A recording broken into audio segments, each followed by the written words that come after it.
Hey guys, it's CognitivePit, and I am bringing you a Path of Exile beginner guide for choosing a class. Now, classes in this game are much different than any classes in any game you've ever played, most likely. Now, with other classes in other games, you choose a class based on what you want to do. But in this game, it's a little less like that, mainly due to this extensive skill tree. Now what happens is, in this game, any class can pretty much perform any job that you would possibly want.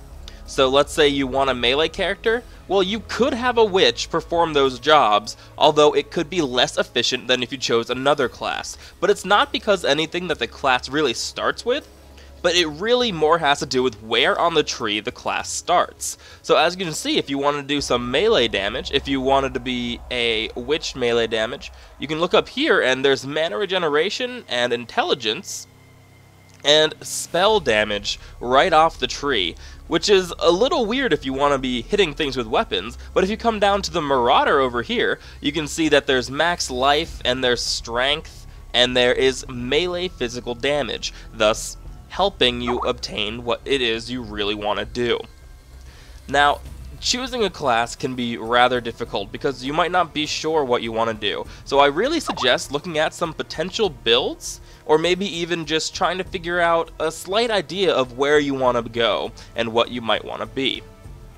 Now, it's really important, maybe not the first time you play through on a character, but you want to map out your builds.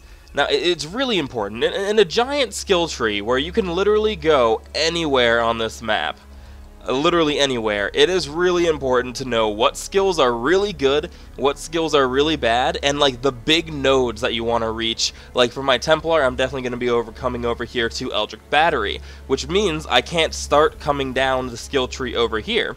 I'm going to have to eventually work my way all the way over here. So it's really important to plan out these basic concepts in order to really define what class you want.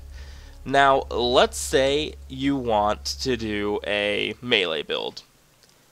You can choose, mainly you're going to want to choose something like a Marauder or a Templar.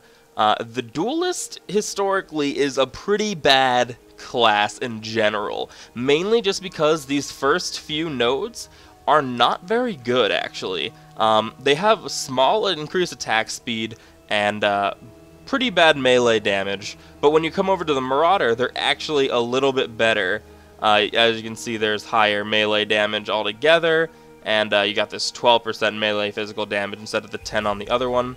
And even better when you come look at the Templar, because it's got a 12 melee and then a 10 melee, and then you also have the ability to get this elemental damage and the mana regeneration right off the bat. So a lot of people consider the Templar to be very good for most of the jobs you want to start, for most of the things you might want to do as a particular class. I'm not saying you have to be a Templar, you're welcome to be whatever you want, but basically the point is you want to map out where you want to go.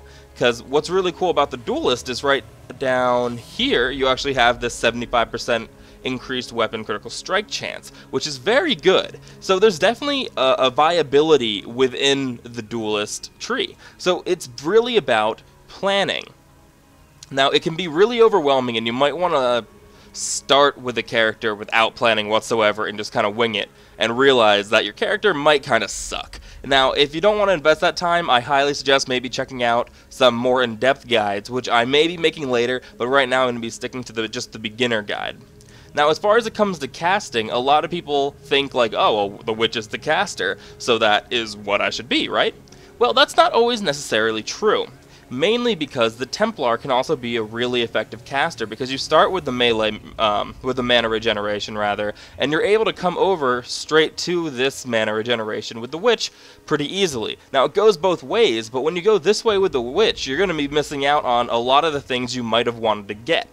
So that can be a little bit of an issue, as the Templar in general wants to probably come over here if you wanted to get, you know, Eldritch Badger, like I was saying, which Energy Shield to Mana is really good for a caster. So there's lots of things that you really have to keep in mind. It is not easy, but as you start playing more and more, you're going to be more comfortable with this tree. Like, I'm aware more of where certain skills are, and if you want to make some sort of melee or caster or dual wielding or just a sword and board, you know, you really need to be able to know what these skills are. So again, you don't want to just look at this thing before you start playing ever. So make a character, play through a little, and then really come back to this and see what you want to do and plan it out. And that's the best way you're going to be able to make an efficient character.